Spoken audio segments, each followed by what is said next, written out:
Para você, qual é o preço da liberdade?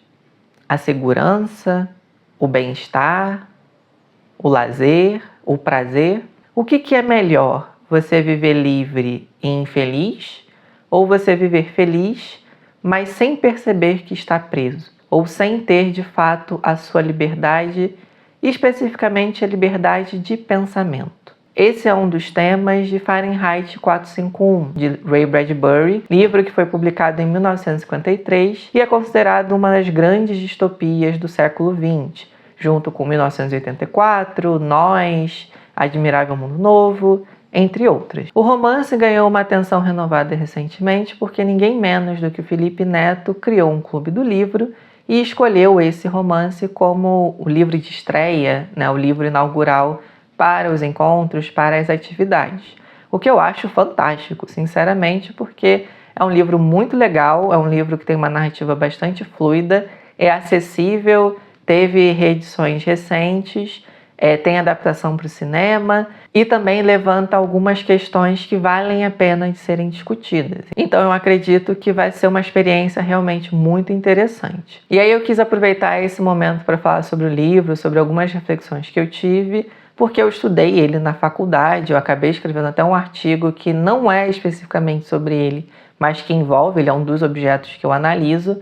E tem um elemento que eu acho muito interessante, que é algo bastante evidente, algo que fica bem de cara quando a gente lê, e algo que é um pouco mais sutil, algo que é um pouco mais insidioso. Mas sobre o que é Fahrenheit 451? Qual é o enredo do livro? Basicamente, o livro narra a jornada de Guy Montag, que é um bombeiro numa sociedade futurista em que as casas se tornaram a prova de fogo. Então, a função do bombeiro deixa de ser apagar incêndios e passa a ser um mantenedor da ordem social, da paz social. E como que eles mantêm a ordem? Através da queima de livros. Então, os bombeiros geralmente são chamados para queimar bibliotecas, queimar livros, e algumas vezes perseguir as pessoas que poderiam estar portando esses livros. E aí a gente vê que os bombeiros são um pouco policiais, um pouco juízes, e por conta do objeto que eles perseguem, também são um pouco censores, já que eles são aqueles que garantem que as pessoas não tenham acesso aos livros, não tenham acesso a esses objetos que são proscritos na sociedade. O gatilho para a história do Montag é uma crise de consciência que ele começa a ter depois de queimar uma biblioteca com a dona dentro. A mulher prefere ser queimada junto com seus livros do que deixar os livros para trás, mesmo que isso fosse a sobrevivência dela. E ele começa a querer entender por que alguém tomaria uma decisão tão extrema, por que alguém iria tão longe por um objeto, por algo tão básico, algo que é tão irrelevante para essa sociedade.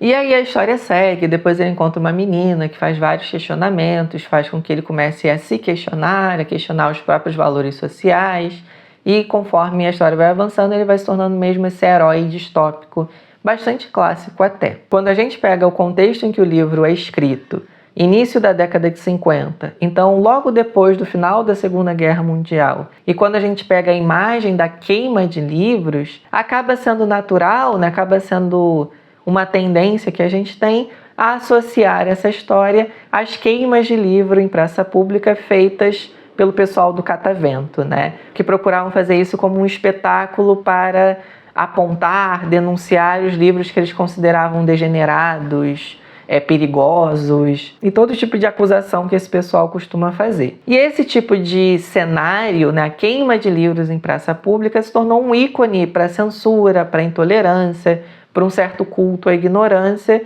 que vem se repetindo nos últimos anos, nas últimas décadas.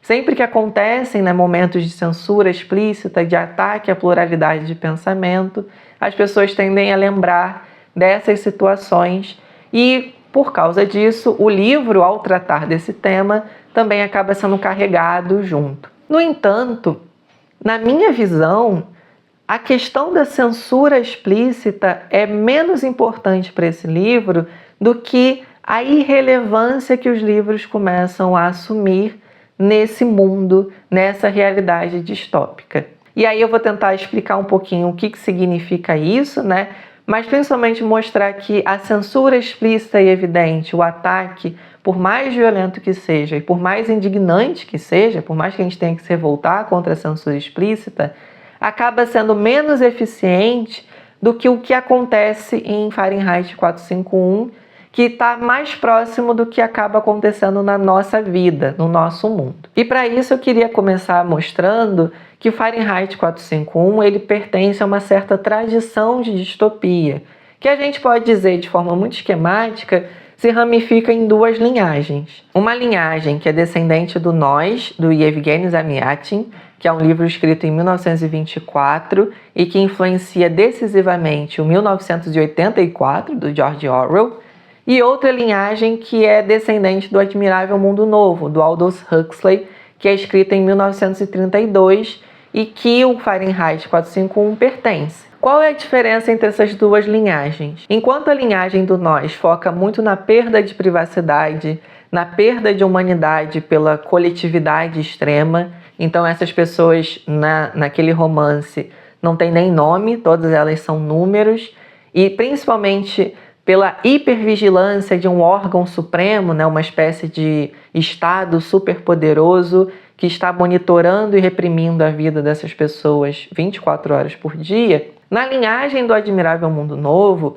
a questão que é colocada é como que a sociedade se comporta se ela colocar como norte a busca pelo prazer ilimitado, ou a busca pelo prazer superficial, imediato e sem consequências. Qual é a consequência, qual é o custo de uma busca desenfreada pela felicidade? Uma felicidade que acaba se tornando indistinta do torpor, da anestesia. O ponto é que, tanto em Admirável Mundo Novo quanto em Fahrenheit 451, a felicidade que é propagada, a felicidade que é defendida, é equivalente à ausência de sofrimento, à ausência de dor. Mas o que vai junto com o sofrimento, o que vai junto com a dor, quando a gente rejeita esses sentimentos, essas emoções negativas tão completamente? E aí eu trago justamente uma citação do romance do Bradbury, que fala exatamente isso na boca de um dos personagens mais importantes do romance. É o Beatty, que é o chefe do Montag e que funciona como porta-voz da ideologia dominante daquela realidade. Pergunte a si mesmo, o que queremos neste país acima de tudo? As pessoas querem ser felizes, não é certo? Não foi o que você ouviu durante toda a vida? Eu quero ser feliz, é o que diz todo mundo. Bem, elas não são? Não cuidamos para que sempre estejam em movimento, sempre se divertindo? É para isso que vivemos, não acha? Para o prazer, a excitação. E você tem de admitir que nossa cultura fornece as duas coisas em profusão. O Bradbury está assistindo à ascensão da televisão como principal meio de comunicação de massa, que está mudando radicalmente a sociedade americana. É por isso que as telas têm um papel tão importante em Fahrenheit 451. Um papel que é diferente do que elas têm no 1984, que também é igualmente relevante, mas no 1984 o foco está no monitoramento. As televisões são mais câmeras que você utiliza para monitorar todos os cidadãos do que necessariamente veículos de propagação de informações, de entretenimento. No Fahrenheit, a gente vai ter esse foco mais pesado no entretenimento, e a personagem que vai encarnar muito isso é a esposa do protagonista, a Mildred. Ela passa praticamente o dia inteiro na frente de 3 telas, que seriam 3 televisões gigantes, falando com pessoas que eles chamam de parentes ou de amigos, que na prática são amigos virtuais. Ela nunca viu essas pessoas na vida real e ela talvez nem saiba se essas pessoas são reais de fato, ou sei lá, programas de computador, algo assim. O que importa é que essas pessoas dizem tudo o que ela gosta, tudo o que a agrada, e ela gosta de ficar perto dessas pessoas. Ela passa o tempo inteiro interagindo com essas telas, sendo entretida por essas telas. E aí a crítica, à televisão, a todo esse aparato de comunicação de massa que vai ganhando cada vez mais importância a partir da década de 50, se torna bastante evidente. Contraposto a esse entretenimento fácil, a esse sistema, né, mesmo de entorpecimento através de um excesso de informações, de drogas, de tudo aquilo que deixa a pessoa de certa maneira anestesiada, aparecem os livros. Mas é importante a gente ter em mente que os livros em Fahrenheit são menos um objeto, aquilo que a gente pega e manuseia, e mais uma metonímia para tudo que o ser humano construiu ao longo da história. A filosofia, as artes, a ciência, a sociologia, tudo que o ser humano utiliza para pensar sobre a sua própria existência, sobre a sua presença no mundo, sobre o seu destino enquanto espécie, enquanto indivíduo, sobre tudo aquilo que o rodeia e que muitas vezes é desagradável. Muitas vezes um texto filosófico, um texto artístico provoca emoções desagradáveis, emoções ruins mesmo, emoções negativas, porque lida com a insegurança, com o medo, com a ansiedade, com o desconhecimento, tudo que de alguma forma é importante para nós nos pensarmos enquanto seres humanos, mas que dentro de uma sociedade que valoriza o puro entretenimento e a felicidade, essa felicidade bastante vaga, bastante entorpecida, vai ser um problema. Então os livros vão ser perseguidos não simplesmente pelo que eles são, mas pelo que eles veiculam, aquilo que eles acabam provocando nas pessoas que leem. Então eles vão se tornar essa espécie de bode expiatório de uma sociedade que não quer pensar, uma sociedade que não quer se sentir incomodada pelos problemas da vida. Não só os problemas sociais, mas os problemas que acontecem com a nossa existência. E eu acho importante uma citação em que um outro personagem fala para o protagonista isso. Não é de livros que você precisa, é de algumas coisas que antigamente estavam nos livros. As mesmas coisas poderiam estar nas famílias das paredes. Os mesmos detalhes meticulosos, a mesma consciência poderiam ser transmitidos pelos rádios e televisores, mas não são. Não. Absolutamente não são os livros o que você está procurando. Descubra essa coisa onde puder, nos velhos discos fonográficos, nos velhos filmes e nos velhos amigos. Procure na natureza e procure em você mesmo. Os livros eram só um tipo de receptáculo onde armazenávamos muitas coisas que receávamos esquecer. Não há neles nada de mágico. A magia está apenas no que os livros dizem, no modo como confeccionavam um traje para nós a partir de retalhos do universo. Eu acho essa citação talvez uma das mais importantes de todo o romance, porque ela evita um risco que existe de fetichizar o objeto livro, como se a mera presença do objeto, como se a mera existência do objeto livro já fosse um sinal de pensamento crítico, já fosse um sinal de reflexão e só fosse um sinal de inteligência. Porque a gente sabe muito que a pessoa que gosta de parecer leitora, parecer inteligente, ela gosta de citar vários livros, gosta de fazer referência a muitos livros sem necessariamente parar para lê-los de fato. Então aqui eu acho que esse romance toma esse cuidado de não fetichizar o livro como se a mera posse dele já fosse algo positivo. A magia não está no objeto livro. O livro é um suporte, é um veículo. Não importa o suporte livro. O que importa é toda essa construção histórica da humanidade que se perde porque a gente esquece. Os livros eram uma forma de evitar o esquecimento e a partir do momento em que os livros são interditados, é necessário encontrar outras formas de fazer esse conhecimento ser transmitido adiante. E aí eu acho que a gente chega no cerne do romance, que é o ponto da censura. A censura explícita não é exatamente o ponto da história, porque ela está falando de algo um pouco mais sutil, algo que é mais pervasivo, mais insidioso, que é a progressiva perda de relevância desse conhecimento que os livros veiculam e transmitem. A censura aqui não é algo que vem de cima para baixo, não é um mecanismo de repressão, de opressão.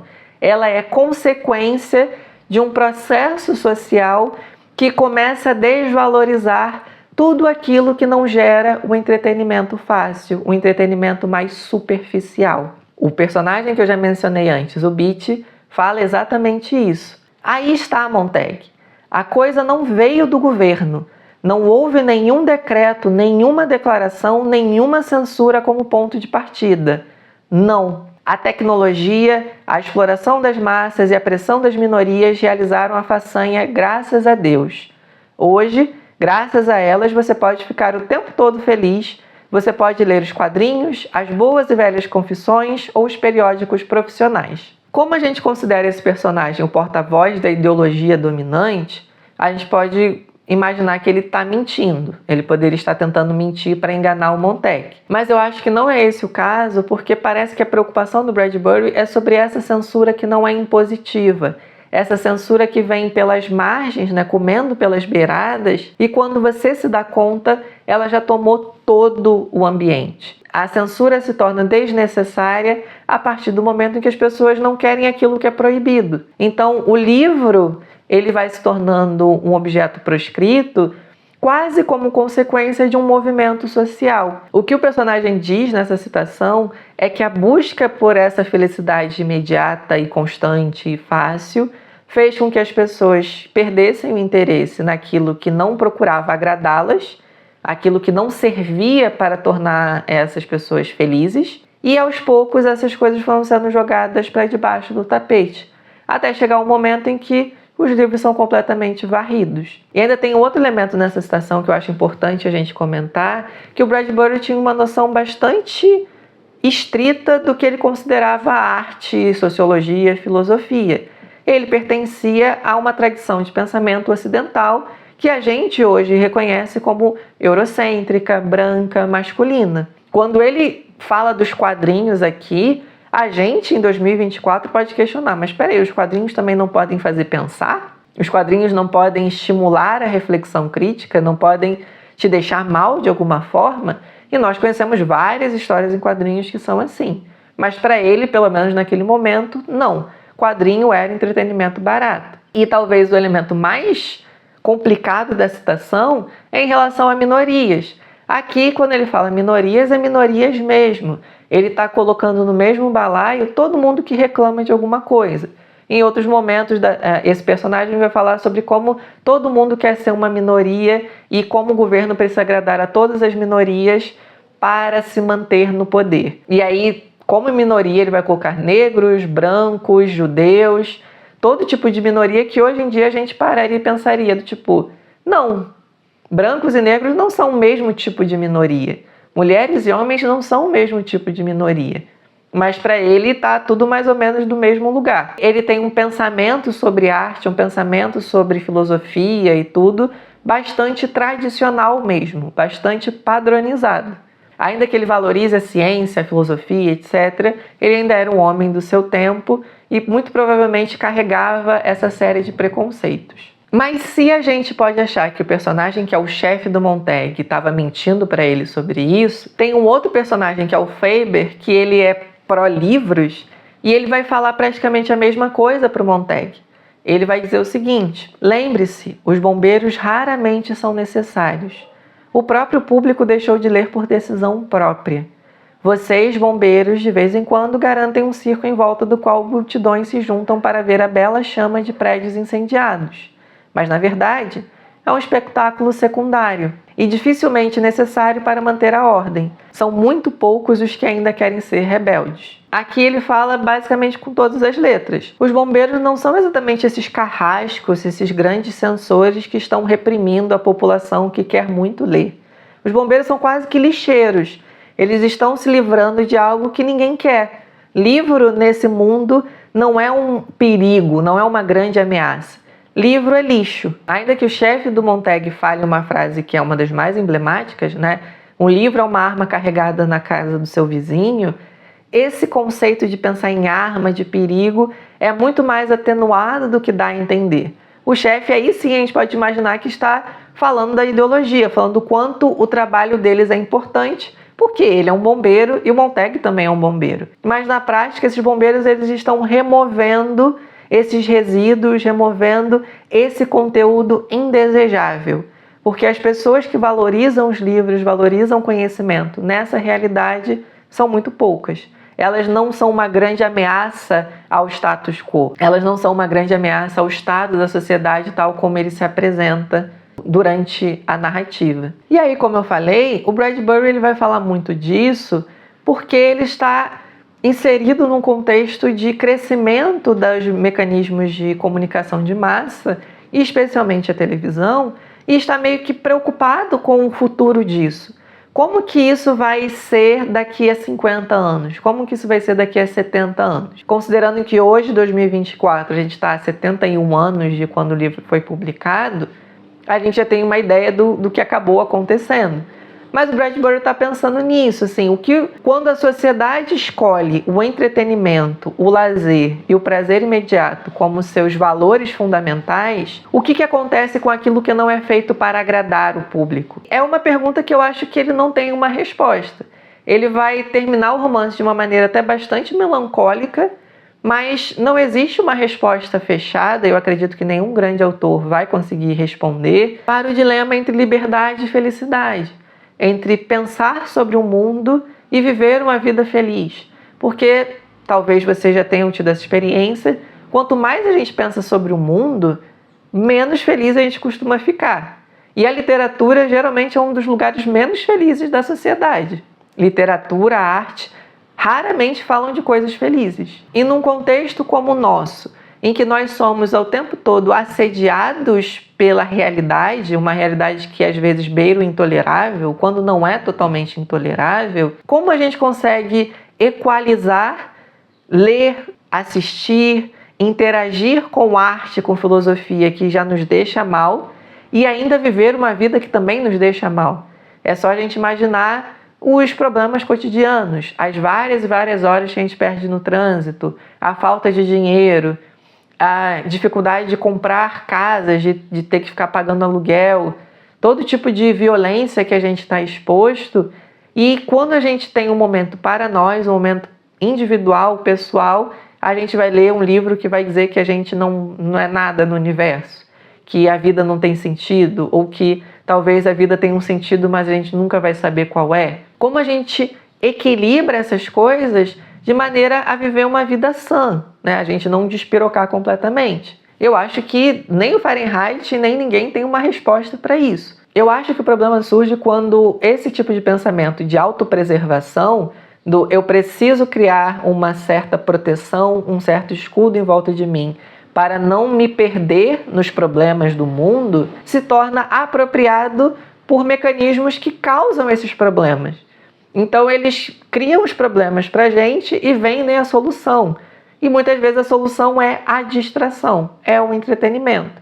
E aí é o terreno da indústria cultural, né? Basicamente, todo mundo que fala de indústria cultural vai falar um pouco sobre isso. Como a indústria cultural serve muitas vezes para anestesiar a gente das dores que a gente sente por viver nessa realidade, que vai ser uma realidade capitalista, exploratória, desigual, preconceituosa e todos os problemas que vocês podem imaginar. Hoje em dia eu acho que essa questão é mais importante do que nunca, porque nós vivemos uma realidade de algoritmos, uma realidade de multiplicação de telas. A gente não tem só mais a televisão, a gente tem telas por todo lugar. Basicamente, toda a nossa forma de comunicação é mediada pelas telas. É mediada por algoritmos, é mediada por uma série de contas e uma série de decisões que são feitas por pessoas que a gente não conhece. Basicamente, o que a gente assiste num feed, o que a gente assiste numa rolagem de mídia social, não foi escolhido por nós.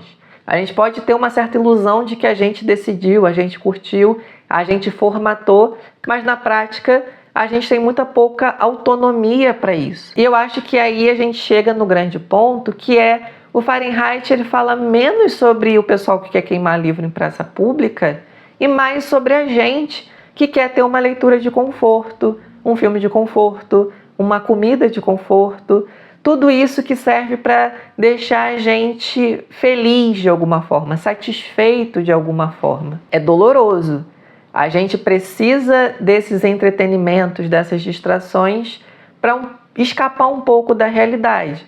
O problema é que a nossa tentativa de escapar da realidade muitas vezes acaba agravando o próprio problema do qual a gente tenta escapar. Porque a partir do momento em que as artes em que a filosofia, tudo se torna conteúdo, tudo se torna algo facilmente consumível, algo que se eu não entendo em 2 minutos não vale a pena tentar entender, algo que vai me causar algum tipo de angústia, então é melhor eu não assistir, melhor eu não ler, algo que eu estou querendo o tempo todo afastar porque eu quero me sentir bem, aí a gente começa a entrar nesse que é o cerne do problema que o Fahrenheit apresenta. Porque a gente está constantemente tentando escapar dessa realidade. E aí, esses mecanismos que serviam para nós refletirmos, eles vão sendo apropriados e nos oferecem esses simulacros, essas realidades virtuais que nos deixam bem, que nos deixam sempre entorpecidos de certa maneira. E principalmente num contexto de vídeos ultra curtos, né, de redes sociais, de excesso de informação, de tudo que precisa ser consumido numa velocidade que o nosso próprio cérebro não é capaz de dar conta, a gente começa a sentir os efeitos disso na nossa própria vida. Acelere o filme, Montag, rápido. Clique, fotografe, olhe, observe, filme, aqui, depressa, passe, suba, desça, entre, saia. Por quê? Como? Quem? O que? Onde? Em? Ui, bum, tchan, põe, pim, pam, pum. Resumos de resumos. Resumos de resumos de resumos. Política, uma coluna, 2 frases, uma manchete. Depois, no ar, tudo se dissolve. A mente humana entra em turbilhão sob as mãos dos editores, exploradores, locutores de rádio, tão depressa que a centrífuga joga fora todo pensamento desnecessário, desperdiçador de tempo. Eu gosto que essa fala ela poderia ser feita hoje. A gente vive, né, numa realidade multitarefa, multitela, em que tudo precisa ser urgente e a gente tem sempre medo de estar perdendo alguma coisa. A gente sempre tem medo de não estar na última trend, de não saber qual é a última fofoca, de não ver qual é o último acontecimento político sensacional. E para tentar dar conta disso, a gente precisa diminuir, simplificar, reduzir ao máximo. 2 linhas, uma frase, uma manchete. Quem aqui é leitor de manchete? Eu, por exemplo, faço muito disso. Às vezes eu não paro para ler uma notícia, eu só leio a manchete e tá tudo bem. E aí não faltam manchetes clickbait que se aproveitam disso. Basicamente a função dessas manchetes é te informar, entre muitas aspas, através de 2 linhas. E na prática não te informa de coisa nenhuma. Depois de todo esse périplo pelo romance, eu espero que vocês estejam me acompanhando até agora, eu queria chegar numa conclusão que é uma proposta de conceito, de termo, não sei ainda, mas que é imaginar essa arte ultraprocessada. A arte que o Bradbury critica no seu livro e que talvez seja a que está dominando as nossas mídias atuais, tanto no cinema, tanto na literatura, em todos os lugares, que é essa arte que parece um alimento ultraprocessado, que compartilha com eles alguns pontos muito importantes. E antes de saber o que é uma arte ultraprocessada, é importante a gente lembrar o que é um alimento ultraprocessado. Um alimento ultraprocessado se define por 3 características.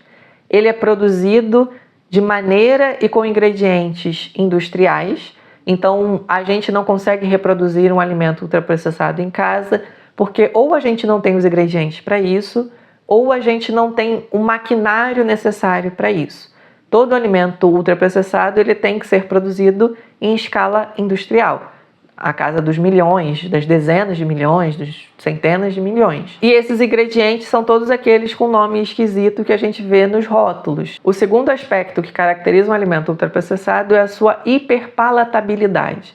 Eles são hiperpalatáveis porque eles têm excesso de açúcar e ou de sódio, né? Que faz com que nosso corpo consiga assimilar muito facilmente esse alimento e tenha um movimento meio de vício. Não chega a ser vício, porque eu não quero patologizar a coisa aqui, mas é um movimento mais automático.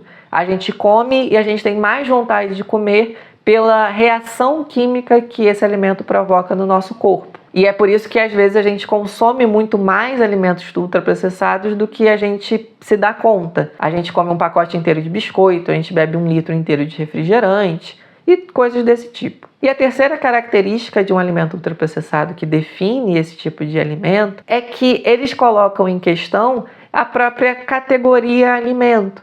porque o seu valor nutritivo é tão baixo que eles parecem muito mais produtos comestíveis do que necessariamente comida mesmo. Apesar de ter vários alimentos ultraprocessados que dizem que tem vitaminas, minerais, etc., essas vitaminas muitas vezes são só salpicos que eles jogam em cima e que não têm o mesmo efeito no nosso corpo do que vitaminas que estão presentes nos alimentos in natura ou dos alimentos preparados mesmo de maneira mais artesanal. Comer um alimento ultraprocessado não alimenta o nosso corpo.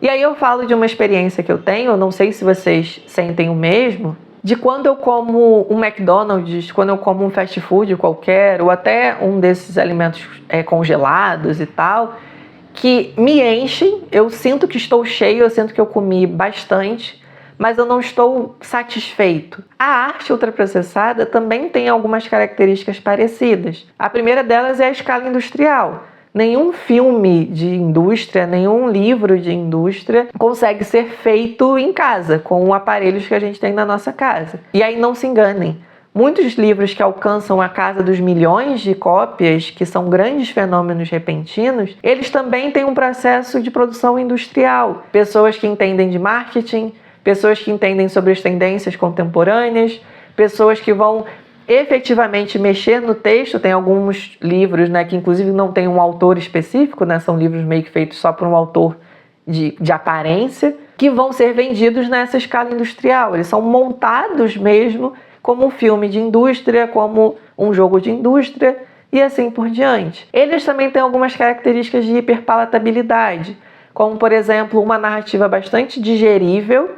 A narrativa costuma ser linear, costuma ser fácil de ser acompanhada, ela é muito repetida. Então, no caso de filmes, por exemplo, a gente tem enquadramentos semelhantes, a gente tem plots semelhantes, a gente tem até sequências de ação, por exemplo, que são muito semelhantes umas às outras, que dão pra gente esse efeito de eu já vi isso, então é fácil de entender. E eles também têm vários elementos estéticos que chamam a atenção. As cores, a trilha sonora, tudo que compõe essas obras que tornam essas histórias hiperpalatáveis. Como terceiro, eles também muitas vezes mal parecem uma obra de arte de fato e parecem mais isso que a gente costuma chamar de conteúdo. Eles estão ali para preencher um espaço. Hoje em dia a gente fala muito de segunda tela. Muitas séries, muitos filmes que servem de segunda tela para você colocar enquanto mexe no celular. Eles não têm nada de realmente relevante para você precisar acompanhar assistindo, mas estão ali cumprindo o papel deles. Como que você diz que um filme que foi feito para ser segunda tela, para você não prestar atenção, é exatamente um filme? E tem um trecho que eu acho interessante do Fahrenheit, que ele fala muito sobre isso, sobre essa transformação da arte em conteúdo e dessa arte que se torna cada vez mais ultraprocessada. Enche as pessoas com dados incombustíveis, entupa-as tanto com fatos que elas se sintam empanzinadas, mas absolutamente brilhantes quanto a informações. Assim, elas imaginarão que estão pensando, terão uma sensação de movimento sem sair do lugar e ficarão felizes porque fatos dessa ordem não mudam. Não as coloque em terreno movediço, como filosofia ou sociologia, com que comparar suas experiências. Aí reside a melancolia. Esse ponto de empanzinar as pessoas, de empanturrar elas com informação que na prática é vazia, para mim é o ponto dessa arte ultraprocessada e disso que hoje a gente foi transformando tudo em conteúdo. Porque conteúdo é uma categoria guarda-chuva. Tudo hoje em dia é conteúdo. O que eu estou fazendo nesse momento é conteúdo. Mas também é conteúdo a música que uma pessoa está fazendo. Também é conteúdo uma atuação, um esquete, algo que uma pessoa faz para demonstrar as suas habilidades de interpretação. Também é conteúdo as artes visuais que uma pessoa pode vir a fazer, ou as suas habilidades esportivas, ou as suas habilidades num jogo. Tudo vira conteúdo. A gente transformou na prática todas as artes em conteúdo. E o problema é que conteúdo é uma massa, né? Conteúdo é só algo que parece que está preenchendo alguma coisa. Mas o que define uma arte não é o seu conteúdo, mas a sua forma. A diferença de um filme para um livro não é a história que ele conta, porque tem muitos filmes que contam a mesma história que um livro, mas a sua forma. O conteúdo de um livro pode ser exatamente o mesmo de um filme. O que vai determinar a especificidade de cada uma dessas artes é a sua forma. E por fim, essa arte ultraprocessada, ela tem a ver com Fahrenheit porque a gente está falando sobre esse entretenimento que se tornou o centro da nossa vida. Tudo que a gente faz, de alguma forma, é para nos entreter, é para, de alguma forma, escapar da realidade. E você provavelmente já viu pessoas defendendo obras que não são muito boas ou são até bem ruins, dizendo isso. Eu não quero pensar, não coloque política nos meus videogames, não coloque política nos meus quadrinhos. Eu não quero ter isso para pensar porque eu quero distrair. Eu quero poder desligar o cérebro. E o verdadeiro problema não é simplesmente você ver algo ou ler algo para se distrair, para ter conforto. O problema surge quando isso se torna a única forma que você tem de interagir com as artes. Quando as suas artes só são essas de distração, de conforto, de desligar o cérebro. É o equivalente a você ter uma dieta de ultraprocessados. Esse tipo de reflexão não é agradável, não é de maneira nenhuma algo feliz. Mas o ponto de Fahrenheit 451 é a importância das coisas infelizes. É a importância de ser infeliz em alguns momentos, de não colocar essa felicidade acima de qualquer coisa. Porque muitas vezes o custo da felicidade vai ser a liberdade de pensamento, vai ser a reflexão sobre as nossas próprias vidas e a imaginação para mudar essas vidas, para mudar os problemas que acabam nos deixando mais infelizes do que nós poderíamos ser. Eu queria agradecer quem está assistindo até agora. Eu espero que essas reflexões tenham ajudado vocês a pensarem, a refletirem e talvez até engajar no Clube do Livro do Felipe Neto, quem sabe. Mas o meu ponto era falar um pouco sobre esse livro porque ele é realmente muito legal e ele traz reflexões muito interessantes para os nossos dias. Eu vou deixar na descrição do vídeo algumas referências que eu tenho, tanto da parte relacionada à distopia, ao Fahrenheit, quanto dessa parte sobre alimentos. Tem alguns posts, alguns dados mesmo que já existem sobre essa questão dos alimentos ultraprocessados. Eu acho legal de falar. E eu quero ver os seus comentários, ver o que vocês acham. E é isso, gente. Não esqueçam de curtir, comentar e compartilhar.